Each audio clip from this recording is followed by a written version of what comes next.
most important step, I think, is that in the last 2-3 years, we could almost finalize the cooperation with Tecnica, that we are in kinds of sales and marketing put together. I mean, there is a clear strategy, 2 brand names, there is Tecnica and Blizzard, but in the most important markets, overseas, US, also Europe, also Far East, Blizzard and Tecnica as a sales force is together, and this brings us enormous advantages. We have a full package to offer. We have ski boots, we have skis, so there is a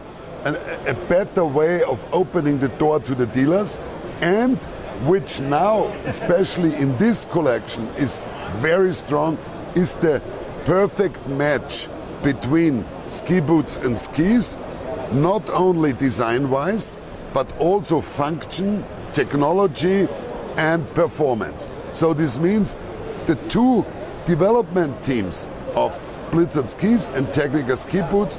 are sitting together when the new collection is planned, and